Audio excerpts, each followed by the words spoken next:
Good morning, everybody. Welcome to Ashland Community Church.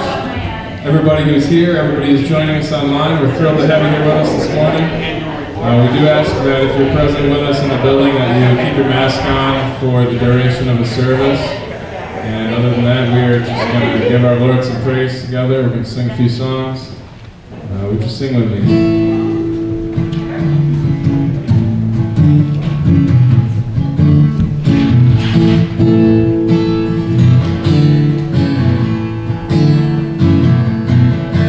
Strength will rise. Strength will rise as we wait upon the Lord.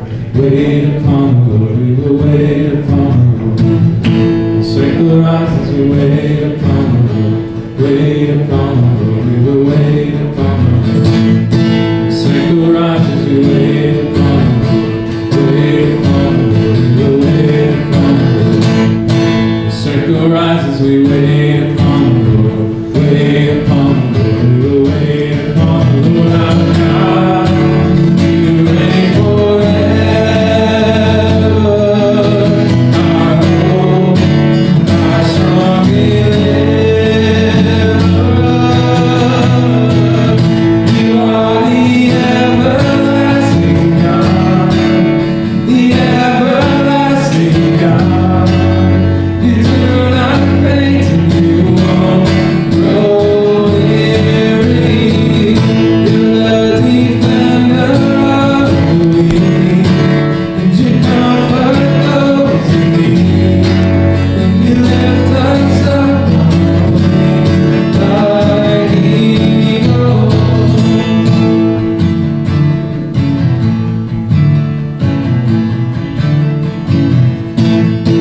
Strength will rise as we wait upon the Lord. Wait upon the Lord. We will wait upon the Lord. Strength will rise as we wait upon the Lord. Wait upon the Lord. We will wait upon the Lord our God. You reign forever. Our hope, our strong deliverer. You are the everlasting God, the everlasting God. You do not faint and you won't grow weary.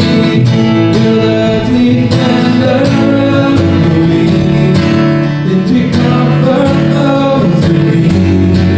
And you lift us up on wings like eagles. You are the everlasting God, everlasting God. You do not faint and you won't grow weary.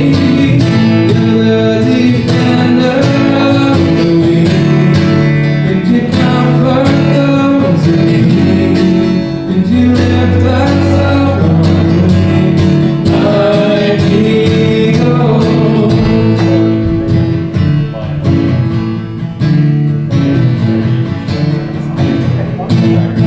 Circle rises, we wait upon the Lord.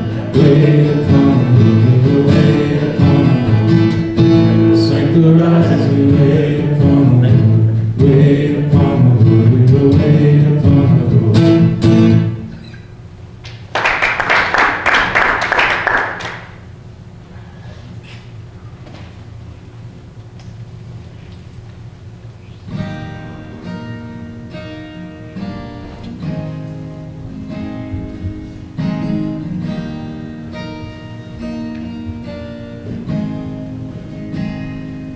Will creation suddenly articulate with 1,000 tongues to lift one cry?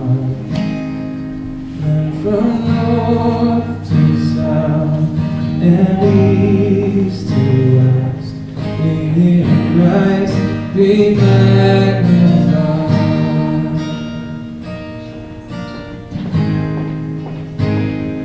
For the whole earth echoing his eminence, his name will burst from sea and sky. from rivers to the mountaintops, we hear Christ be magnified.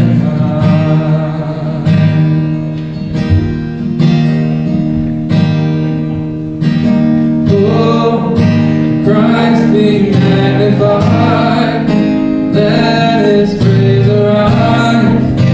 Christ be magnified in me. Oh, Christ be magnified, the altar of my life. Christ be magnified in me.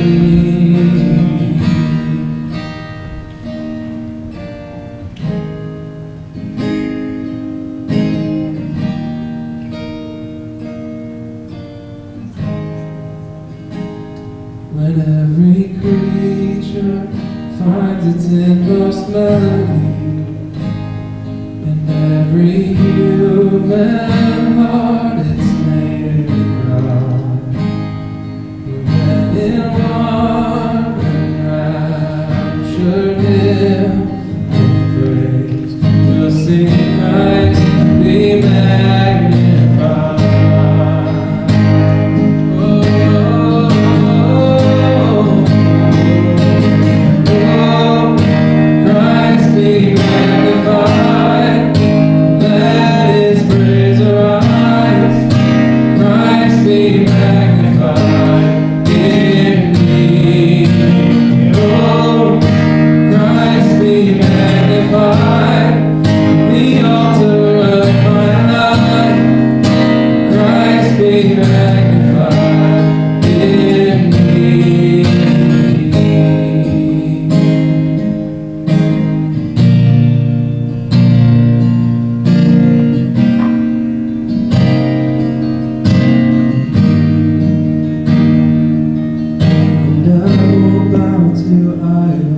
I'll stand strong and worship you, and if it puts me in the fire, I'll rejoice 'cause you're there too.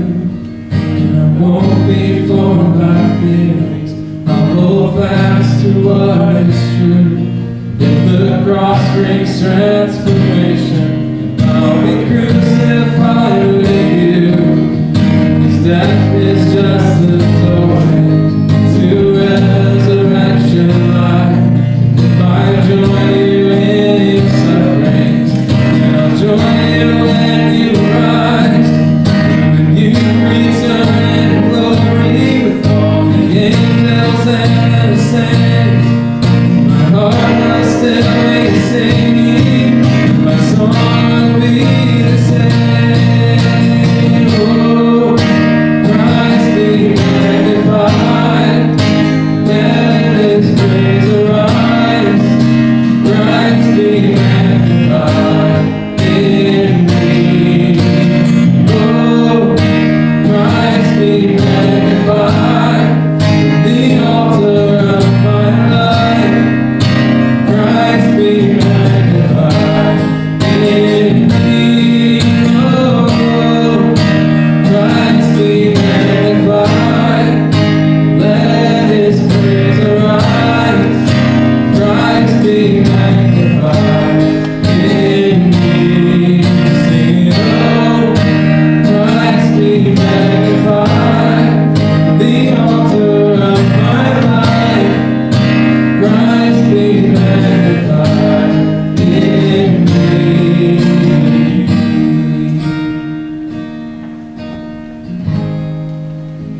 hear your invitation to let it all go. And I see it now, I'm laying it down, and I know that I need you. Run to the Father, fall into grace. I'm done with the hiding, no reason to wait. My heart needs a surgeon, my soul needs a friend. So I run to the Father again and again and again and again. Oh, oh, oh, oh. You saw my condition, had a plan from the start. Your Son for redemption, the price for my heart. And I don't have a context for that kind of love.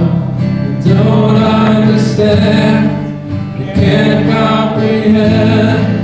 All I know is I need you. Run to the Father, fall into grace.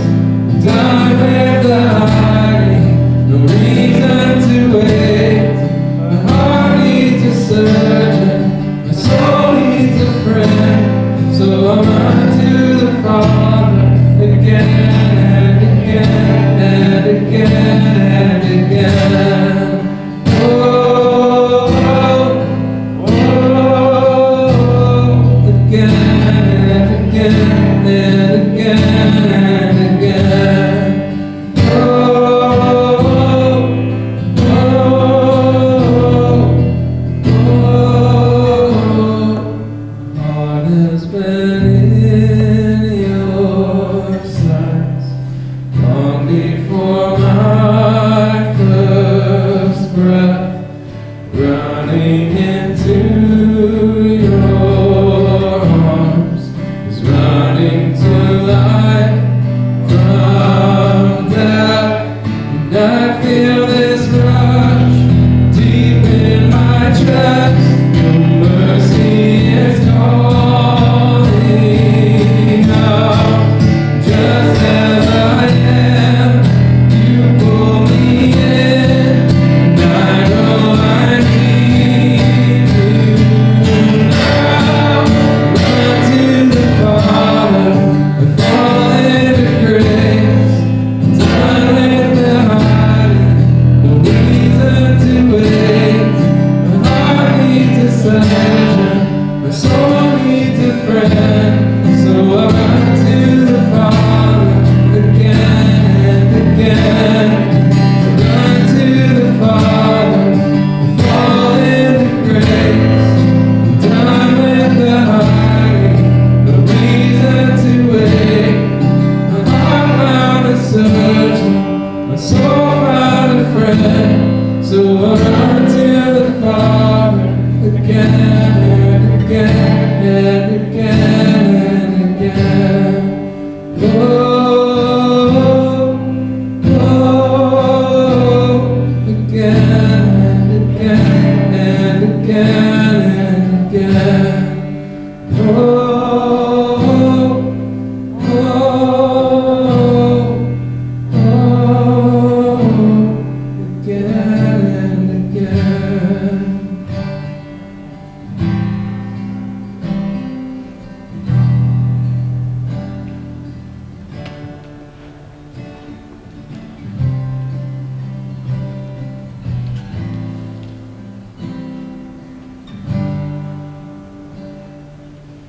Thank you. You guys can have a seat.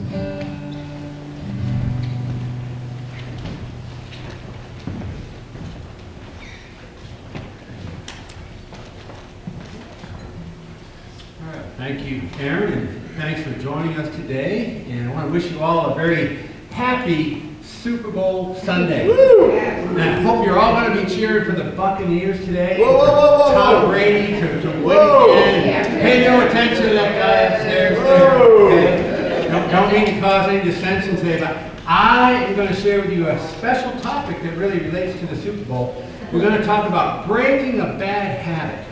Because some people have a bad habit of cheering against Tom Brady. He wins almost all the time. And as I've been telling my brother-in-law who lives in Rhode Island, but he's from New York, he keeps cheering for the Jets. And I keep telling him, just cheer for Tom Brady and you'll be so much happier.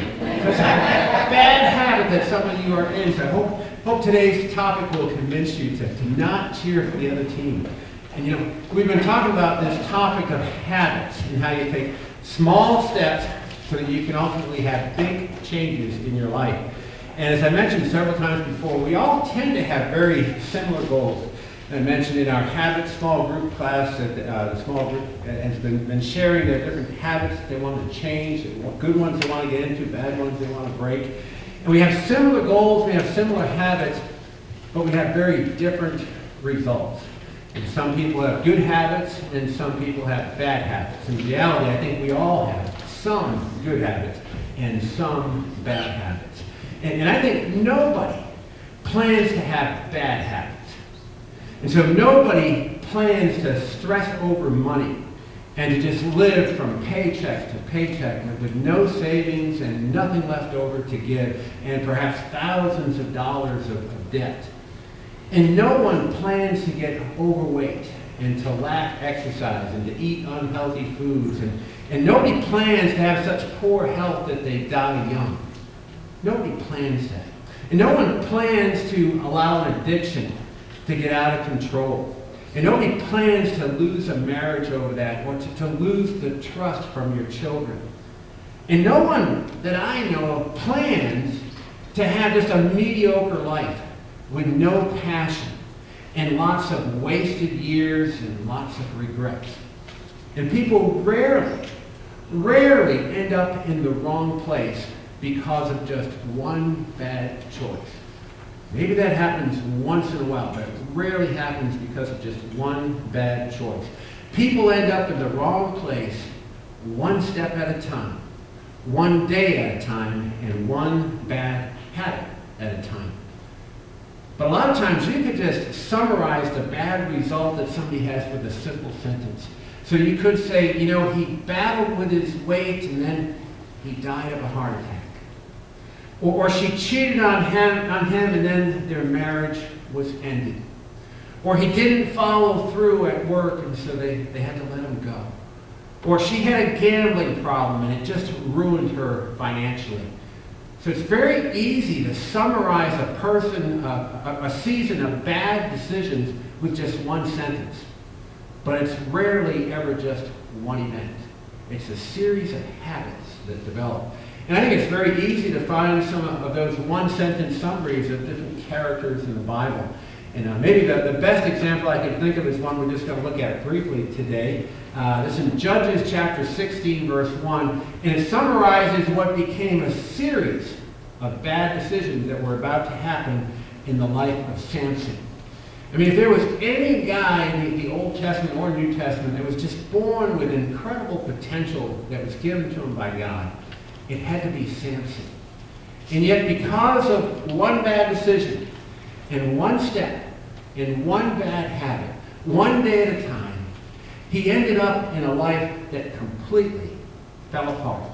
And so Judges 16 verse 1 is a summary sentence that says, one day Samson did something that ended up developing into a very bad habit. And here's what it says, Judges 16 verse 1. One day Samson went to Gaza where he saw a prostitute.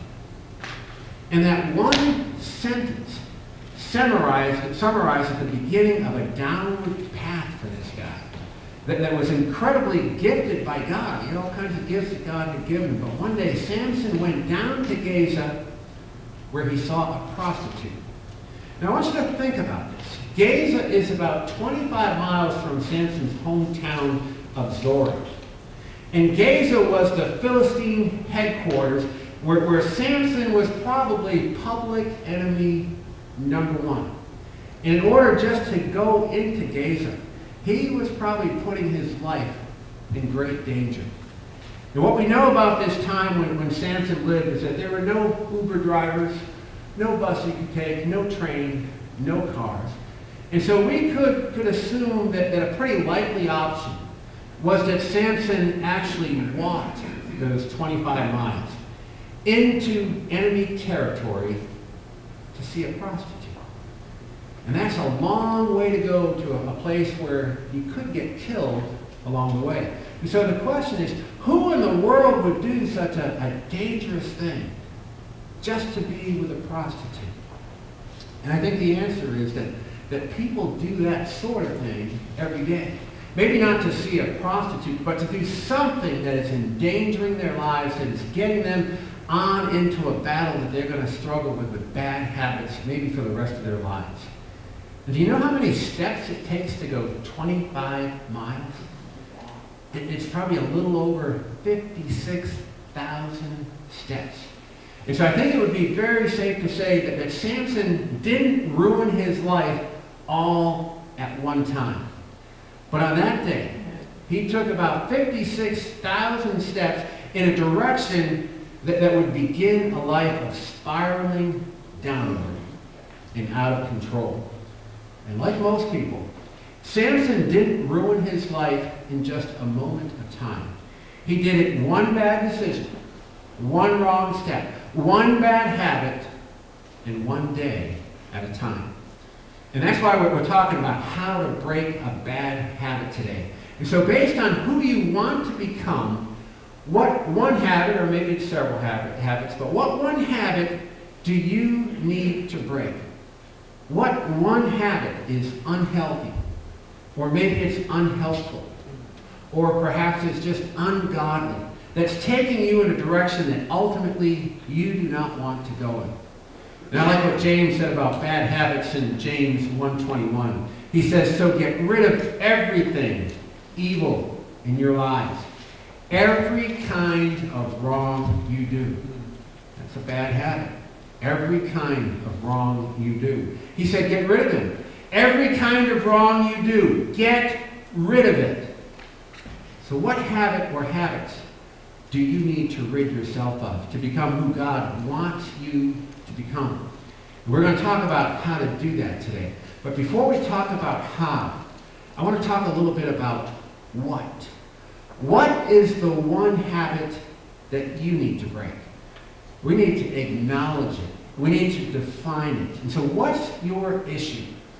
The last couple of years, I just kind of discovered this verse. I've read it many times before, but James is actually talking about the difficulty we have in taming our tongue. But he says in James 3, verse 2, he says, we all stumble in many ways. And isn't that the truth? So the question is, how do you stumble? We like to talk about other people who have issues, right? So-and-so, she's got a lot of issues. Well, according to this verse, you have a lot of issues because we all stumble in many ways. So what's your issue? Maybe you have a problem with a bad attitude, or maybe it's a complaining or critical heart, or maybe you just got a gossiping tongue. And I know if you're a good church person, you don't have a gossiping tongue. You present them as prayer requests for others, right? You tell them how bad that person is. Yeah, I want you to pray for this person that does this thing, this thing, this thing. All their issues that you mentioned. Or maybe it's an eating issue. And maybe you just eat too much, or you have too much sugar, or you have too many snacks, or it could be some kind of technology addiction. And maybe you're addicted to playing video games. I can remember years ago, I actually beat that first Mario game. I probably spent a couple $100 of my life. I did it before my 10-year-old kids could do it. I was so proud. That's the only video game that I ever actually won. But I worked really hard, and every time that you would mess up and your last guy would die, you had to actually start the whole game all over again. But I persevered and I won that, and I kind of vowed after that, I'm not going to get involved in any more video games. I'll just do that the rest of my life. They're very addicting. And so maybe you're addicted to video games. Or maybe it's social media. Or maybe it's binge watching too much Netflix. Or maybe Maybe it's pornography, and you've tried to quit. And you promised you wouldn't do it again, but you still haven't really quit. Or maybe it's just your cell phone. And it's like you just can't be away from your cell phone. And if you had to like hand it to somebody, you just get severe anxiety because it's just a part of you. And you keep checking it nonstop. Or maybe it's a substance. And you're addicted to nicotine or an illegal substance. Or maybe it's drinking. Or maybe it's prescription medication. And I don't know what your issue might be. But I want to talk just for a moment about why it's so difficult to break those bad habits. Because if you understand why it's so difficult, then that can give us some insight into how we can overcome it. So first of all, have you noticed that there's a difference between why a good habit is difficult to start and a bad habit is very difficult to break? Okay, so for example, we've been talking mostly about good habits in the last few weeks. But a good habit, it's challenging at first. And then later on, you get the payoff if you persevere and keep going after it. But it's somewhere in the future. For example, maybe you decide you're going to start jogging or maybe some other kind of exercise. But let's say you're going to start jogging. And so you set your alarm for 5:30 and you get dressed up to go outside to do your jogging. And you step outside that door and a song just comes to your mind. You just want to think, hey baby, it's cold outside. It's freezing out there in the middle of winter here in New Hampshire. And so, you're making this commitment, so you go ahead outside, it's cold out, and you haven't run in a long time, so you're just going to jog a mile today. And you jog that mile without stopping, and you're just exhausted. And for the rest of the day, you're aching, because you haven't done that kind of exercise for a while. And the next day, the aches and pains are maybe a little bit worse, and maybe for another day or two after that. And guess what? There's no payoff. You're not suddenly healthy now. You're not suddenly in shape just because you ran a mile today in the cold. Because you have to do that consistently for several months to really tell much difference. And so it's difficult at first. And the payoff is somewhere out there in the future. But bad habits are just the opposite, right? There's a perceived benefit immediately.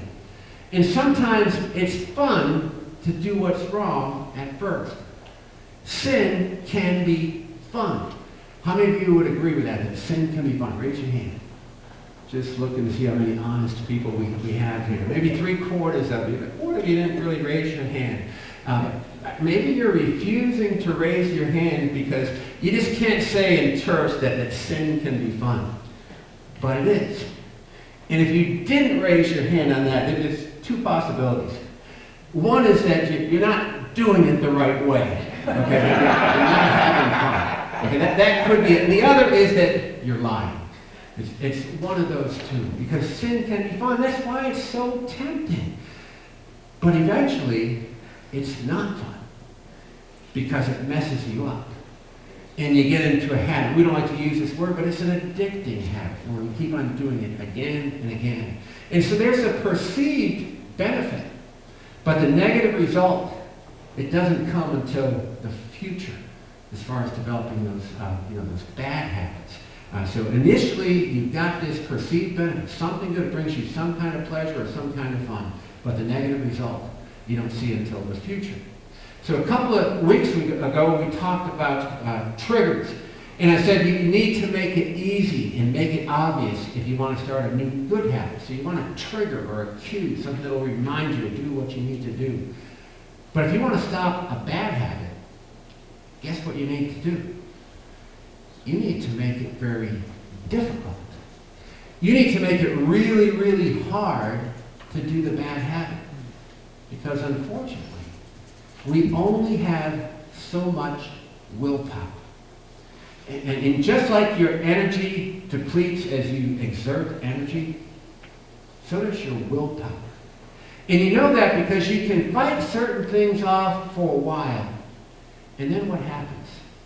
You just get tired of fighting it off. And I don't know what it might be for you. Maybe you're trying to eat well, and they bring in your favorite donuts at the office.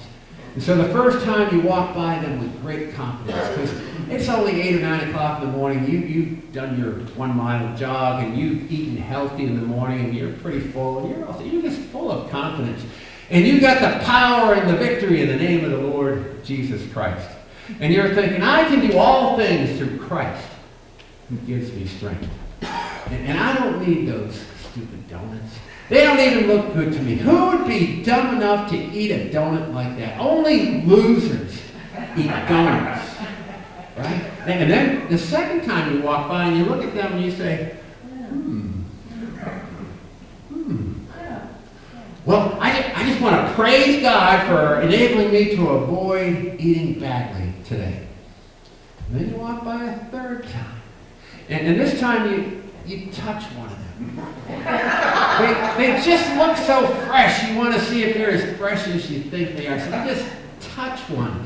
And you thank God that you have the power over the donut. You're still strong. And it's 10 o'clock in the morning and you're still strong.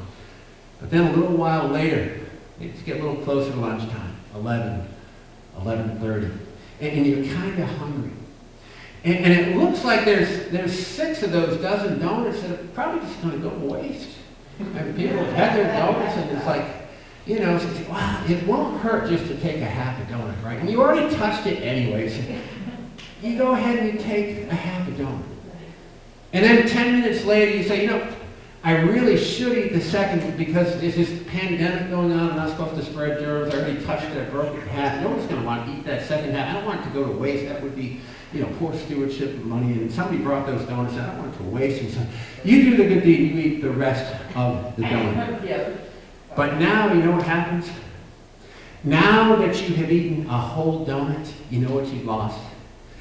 You have lost your donut virginity.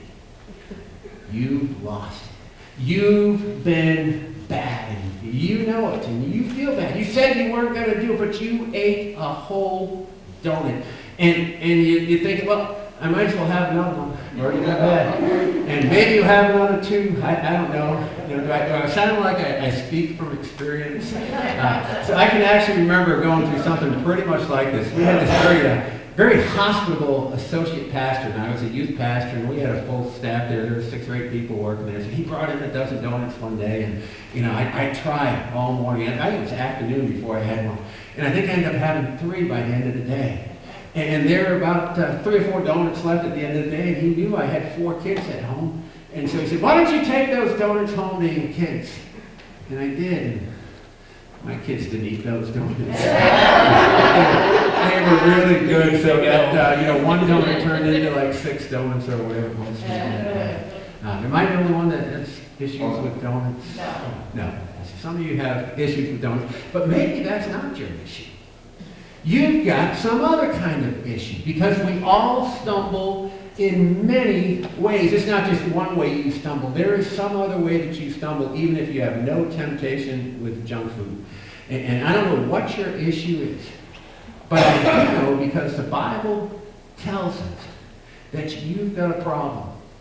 And we all stumble in many ways. So what we need to do is to make it difficult to do the things that we don't want to do. And I love the way that Solomon phrased it. He says in Proverbs 4:14 and 15, he says, "Don't do as the wicked do, and don't follow the path of evildoers." So don't follow the path of donuts, okay? He says in verse 15, don't even think about it. Don't go that way. Turn away and keep on moving. So it's kind of like Solomon is saying, if you didn't hear me the first time, I'm going to tell you 5 different times in a slightly different way. Okay, so here's what he says. He says, don't do as the wicked do. That's once, right? Then he says, don't follow the path of evildoers. That's twice. Then he says, don't even think about it. That's 3. Then he says, don't go that way. That's number 4. And then number 5, he says, and keep on moving. So a couple of weeks ago, I talked about the habit loop when we got talking about the triggers. And let me review that just a little bit with you today. So research shows us again and again that every habit starts with a cue or a habit. So there's something to remind us to do that good thing or that bad thing, whether it's a good habit or a bad habit, doesn't matter. We have this cue or this trigger. And so there's something that cues our minds to thinking, oh, this is what I want to do next. And then that leads us to an action that is followed by the reward, or the buzz, or the fun, or the pleasure, or whatever it is. So how do we break the habit? Well, what you need to do is to try the best you can to remove the trigger, and so that we can interrupt the action. And so whatever it is that triggers us in the wrong direction, we're going to try to remove that trigger, and we're going to try to interrupt the action. So when it comes to triggers, we can be triggered into a bad habit or an unhelpful action by all sorts of different things. But studies show that there are 4 major triggers that generally are going to lead us in the wrong direction. So we all need to watch out for these 4 major triggers. You have them there and you're outlined up here on the screen. So here they are. The first 2 are time and place. Those kind of go together. Time and place. Number 3 is mood. And number 4 is people. So let's talk first about time and place. And we'll do those together because there's probably a place and there's probably a time that you do your bad habit consistently. A similar place and probably a similar time. And so you probably don't do that habit at certain places and at certain times. For example, you probably don't eat junk food when you're at the gym. You probably don't smoke pot when you come to church, right? Haven't seen any of you do that. That's good. You probably don't do those things at those places, but you might smoke pot. You might overeat. You might have too much to drink at a Super Bowl party. Okay? Everybody else is doing it. You just kind of join in with them. It's the time and it's the place. And you probably don't watch pornography when you're with other people. But you might be tempted to do that late at night. Maybe when you're mad at your spouse, or you're just feeling lonely, or maybe you're just tired and bored. And there's probably a time and a place where you do those things. And if you want to change your habit, you need to make sure that it's a time or place, whatever those triggers are that cause that behavior, then you need to remove that trigger. In the Old Testament, King David made a horrible mistake. And it was by being in the wrong place at the wrong time. And David wasn't a bad guy. Generally, he's portrayed as a good guy, but he had his issues. You look at the story of David, and he stumbled in many ways too. And he genuinely loved God. That's very clear. So you can genuinely love God. But if you're in the wrong place at the wrong time, you can find yourself doing something that you never wanted to get involved in. And if you've read the story of David, you know that David was the king of Israel. And he loved God, but he committed adultery with Bathsheba. And then he ended up having her husband murdered so that he could marry. Well, why did he do that? I think it started with the fact that he was in the wrong place at the wrong time. In fact, the beginning of the story says that in the springtime, when kings go off to war. So it appears that's what David was supposed to be doing. He was supposed to be with his people. The kings would go off to war. But David instead decided to stay back at the palace. I don't know, it doesn't give us the details, but why did he go off to war with everyone else? I think he had something in his heart that was leading him in that direction. Don't know for sure, but David stayed back at the palace. And when he wasn't where he was supposed to be, he ended up at the wrong place at the wrong time. He ended up going up on his rooftop, which just happened to be his neighbor's bath time. And I have a feeling he probably knew that. He probably noticed that before but didn't have such a good view, and so this time he decided, I'm going to go up to the rooftop where I can get a better view. And so he started checking it out. He's at the wrong place at the wrong time of day, and he sees something he should never have seen, which led him to do something that he never should have done, which ended up costing him much more than he ever wanted to pay. And so if there's that consistent place and that consistent time where you find yourself vulnerable, you've got to do something to remove the trigger, remove the cue. Another major trigger is just moods. And you know that that's true. You know that you're much more vulnerable when you're in a certain mood. And experts say that when you're in a certain mood, you need to halt. We use this acronym, HALT. So HALT is an acronym for the moods that will make you most vulnerable. So we are vulnerable, first of all, for H, it's when we're hungry. And the second one is when we're angry. And a lot of times people get those two together and we call it hangry. You ever been hangry when you're just really hungry and you're irritable and somebody does something that irritates you and you get angry about it? And you're vulnerable when you're hungry and you're angry.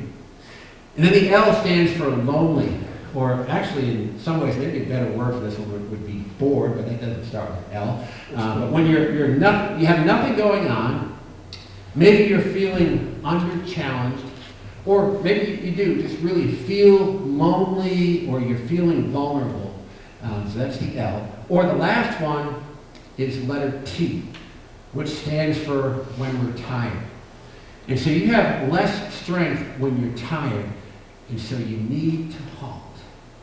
You need to stop what you're doing. And so when one of those things happens, you need to recognize the mood. You need to recognize that you're tired. You need to recognize that you're hungry or you're angry. You need to recognize that trigger so that you can go and do something else to get yourself away from the temptation. And then the fourth trigger, the fourth one that people regularly struggle with, is just people. It's people. And so the wrong people can be triggers that lead us into the wrong direction. Just as the right people can be triggers to lead us in the right direction. In fact, studies show that the closer you are to someone, the more likely you are to have the same habit as those people. Now, there's a study done quite a while ago. I can't believe they put this much time into it. But they had over 12,000 people for 32 years.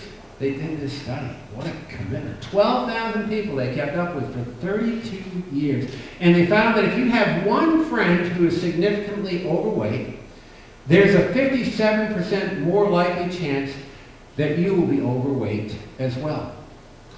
On the other hand, they found that the good news is, if you have one friend that loses a significant amount of weight, one of the three closest friends to that person will also lose a significant amount of weight.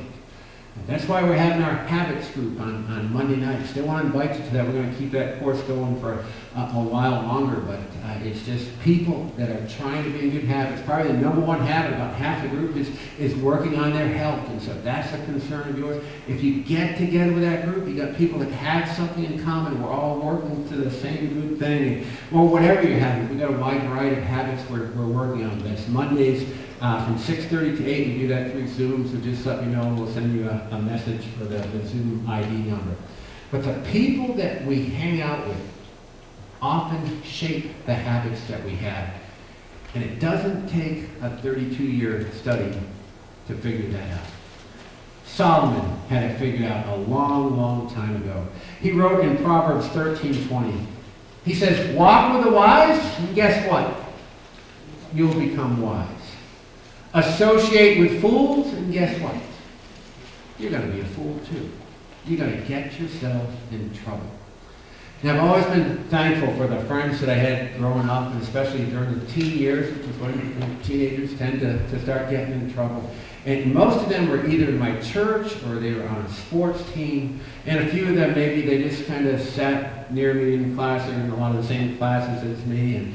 And my parents, especially my mom, just did a lot to just make sure I was hanging around with the right people, particularly whoever my close friends were. My mom wanted to know who I was hanging out with. In fact, one of the things she did is what I did with my kids, is they were just very hospitable. And so we had a nice backyard, I had a nice basketball court. I'd always have my friends over. We were right at our house where they knew I couldn't get in trouble. They could see what was going on. But they just had a way of letting me know when one of my friends had a character flaw that I may want to not get too close to. And as a result of their good guidance, I didn't really get in much trouble as a teenager. And in fact, I rarely was even tempted. And I think my two sisters could say the same thing. And I think my 4 kids who are all adults now, I think they would say the same thing. They really didn't have much temptation because we were so careful about who they were hanging around with. And so think about that for you. If maybe in your teen years, maybe you didn't hang out with the right people. And what did that get you? You probably can think of some significant regrets that you had from those teen years or those college years. And it probably had something to do with the company that you hung around with. And it goes for today. If most of your closest friends are, maybe they're unemployed or they're addicted to video games or they just constantly gossip and complain or they go out partying every Friday night, well, guess what? Imagine how much more difficult it's going to be for you to live a God-honoring life if that's the consistent input that you have in your life. That's why it's almost impossible to live the right life when you have the wrong friends. And it doesn't mean that you're not a light to the people around you. Jesus said it very clearly in Matthew. He said, you are the light of the world. You're the salt of the earth. So we need to have some contact with non-believers and people who have terrible habits. But we've got to be careful how much of our time we're spending with them and that we're not getting into some of their habits. And Paul said it very, very clearly. He said in 1 Corinthians 15, he said, don't be fooled. Bad friends will ruin good habits. Or you might know some other versions, translations say it. They say bad company corrupts good character. So don't be fooled. You become like the people that you're around. Now, I remember hanging around with some bad company when I was teaching at a Christian school. It was about almost 30 years ago now. And think about this. With these people that I was just hanging around with, they were nice people. They're all good church people. I think they were all good church members. But they were some of the most negative, critical, and judgmental people that I've ever met. And after working there for 5 years or so, I was starting to find that I was becoming just like them. That's what we did. We complained about our students. We complained about other staff members. We complained about other church members. Most of us all went to the same church. And so after about 5.5 years of working there, I found a new job. I moved from New Hampshire to Bangor, Maine, and so I started hanging around with the new staff of people. And they were such positive and encouraging people. And that new environment, I'm telling you, it was just life-changing for me. And I'm still thankful for those new friends that I found at a time I desperately needed them for a new workplace. And so if you're consistently going in the wrong direction, and the people around you are going in the wrong direction, maybe it's time to redefine your relationships and who you spend your time with. So if you want to break a bad habit, you've got to remove those triggers, remove those cues in order to interrupt the actions. And here's the bottom line. If you want to break a bad habit, here's the key. You've got to make it very difficult to do that habit.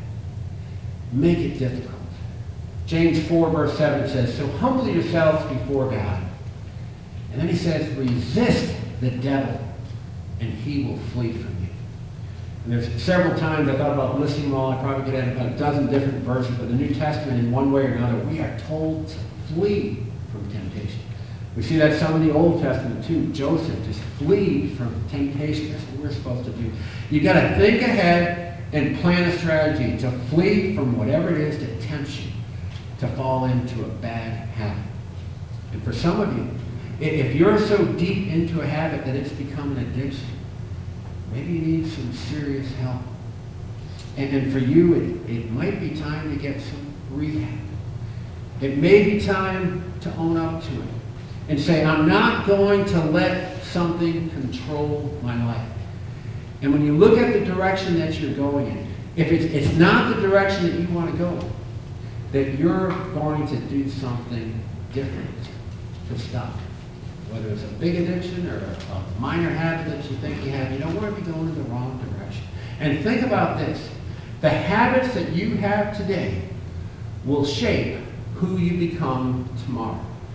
And I know most of you are adults, some of you are in your 20s, 30s, 40s, 50s, 60s, 70s, whatever your age might be, and you're thinking, well, I'm not a youngster anymore. But think about this. The habits that you have today, they're going to shape who you become tomorrow. Those habits you have today, they're shaping who you're going to become tomorrow. So do you like the direction that the habits are taking you in? And if you're not sure, then just try to play them forward.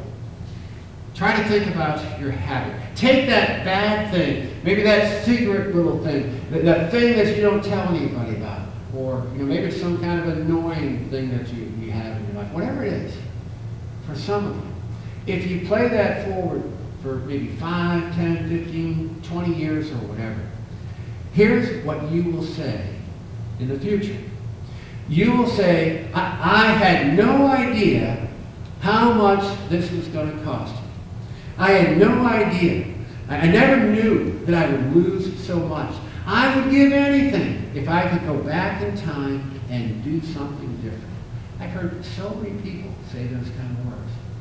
It was all because some type of negative habit that they developed. Maybe I never expected to lose my family. I never expected to lose my house. I never expected to lose my name. But I didn't do it all at once. It was one small bad habit over time. So based on who you want to become, what habit or what habits are you going to break? I read this passage last week, 1 Corinthians 10:13. Paul says, the temptations in your life are no different from what others experience. Somebody else in the world has experienced it. Probably somebody in your church has experienced it. Maybe someone in your family or one of your best friends. They've experienced either the exact same thing or something at least similar. Those temptations in your life, they're no different from what others have experienced. And here's the key. God is faithful. Don't ever forget that. You might not always be faithful, but God is faithful. And He will not allow that temptation to be more than you can stand. Sometimes it may just seem unbearable that you just can't beat it. But God never allows it to be so impossible that you can't stand against it. And when you are tempted, He will show you a way so that you can endure. There's always a way out. Think about Samson. 56,000 steps in the wrong direction. He had 56,000 opportunities to stop and just turn around. To say, this is not what I want to become. This isn't the life that I want. God created me for something more. And it all starts with small steps. Those small steps can make big changes for the good or for the worse. It all starts with small beginnings. Don't forget what we read in Zechariah just a couple of weeks ago. Zechariah 4:10. He says, do not despise these small beginnings. For the Lord rejoices to see the work begin. Don't despise those little small beginnings and when you talk about these little habits, these little baby steps. For the Lord rejoices just to see the work begin, just to see you get started in the right direction. And so never underestimate how God can start something special through something small. He says, do not despise the small beginnings, for the Lord does what? The Lord rejoices. The Lord rejoices. Just imagine this. Imagine, my kid scores the winning basket. My kid gets 20 points, or my kid gets straight A's on their report cards. What would I do? I'd say, way to go, kid. Good job. A great job. And I would rejoice because I'm proud of my kid. They did something good. So imagine God in heaven rejoicing over you when you're faithful in just one small thing. Where God says, way to go. Well done, good and faithful servant. You are on the right track. You have stopped going in the wrong direction. And now you're being conformed to the image of my will. Then when you start to do these small things, they start to redefine your identity. And so when I'm eating right, I'm a healthy follower of Jesus, honoring God in my body. When I'm exercising, I'm becoming an athlete. I'm not what I do, it's who I am. And when you wake up and you read your Bible and you spend some time praying and spending some time alone with God, you are becoming a man or a woman of God. And when you don't look at that lustful trash, you're being purified by Christ. And your mind is being renewed. And you're becoming a person of integrity. And that becomes your identity. And then one day you wake up and you realize that because Jesus dwells within me, Christ in me is stronger than the wrong desires in me. And so based on who you want to become, not what anybody else wants to become, but based on who you personally want to become, what habit or what habits do you need to start? And what habit or habits do you need to stop? And consider this verse as we close today. Galatians 6:9. It says, so let's not get tired of doing what is good. And that verse came to my mind just a couple of nights ago. I had to do some shopping to get some groceries. And I had never been to the market basket in Plymouth. And so I was really just there to get some healthy food, some fruit and things like that. It was just stuff for me to keep on a diet and the good behavior I've been having with my food this year. And as I was doing that, they had a lot of great food there, a lot of good fruit and everything. And I just kind of got distracted. I was looking at some other stuff that was a little sweeter, a little junkier than the fruit was. And I just wanted to kind of check out the whole store. And this was kind of late at night, like 8 o'clock, and I'm hungry. I'm tired. And before, and going to Walmart or whatever, I'd just pick up a donut or something there. Just, it's late at night, I'm tired, I'm hungry, all right? And so I was walking along, and then I came across something new. I love devil dogs. But these devil dogs were chocolate covered. It was like double chocolate. No, I just wanted to try one. And I knew I couldn't just have one, and I knew the commitment I made. I thought of that verse. Let's not get tired of doing what is good. And that's exactly how I felt that night. I wanted to give up, and I was tired of doing good. Because the first couple of weeks, I lost about 10 pounds. And the last couple of weeks, I worked hard. I did everything right in my diet, all the right exercises. And I gained a pound.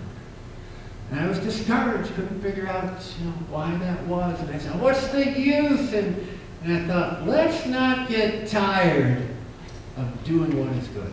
And the goal isn't really weight loss, it's just health in general, feeling great.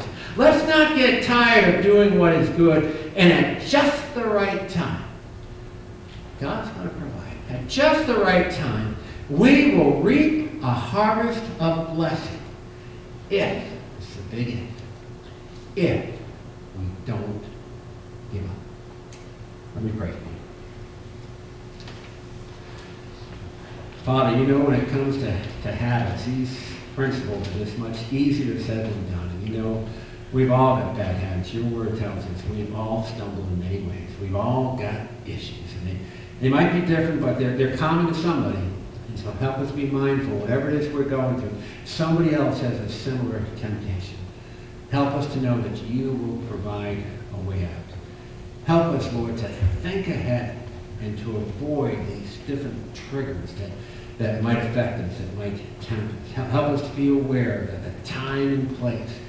Help us to be aware of our moods. Help us to be aware of the people that we're hanging around.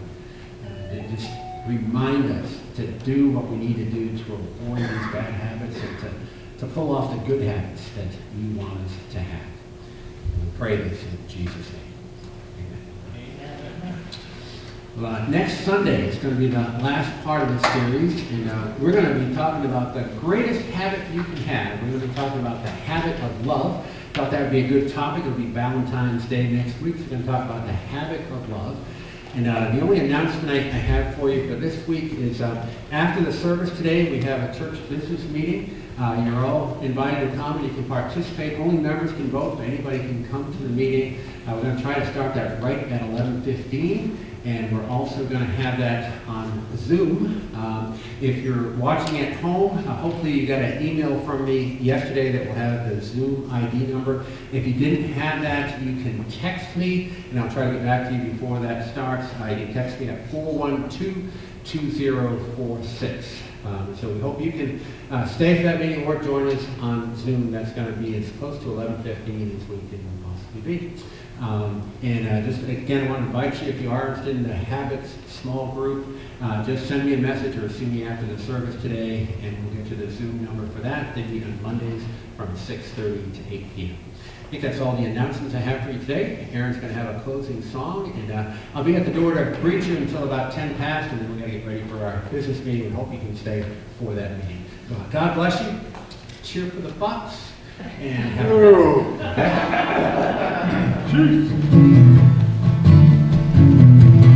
you sing with me one more time?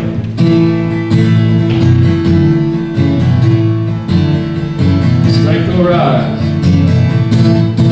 Strength will rise as we wait upon the Lord. Wait upon the Lord. We will wait upon the Lord. Strength will rise as we wait upon the Lord.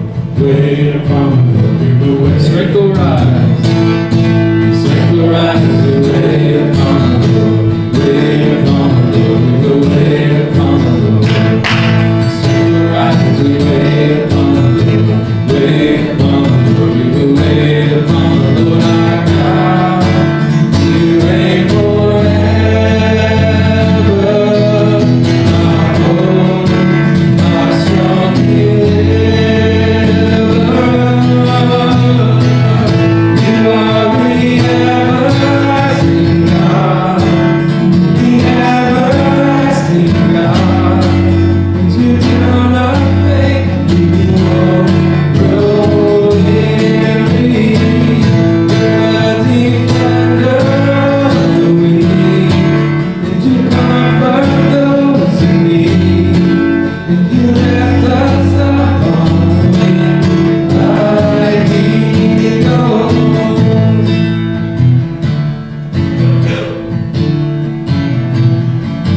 Strength will rise.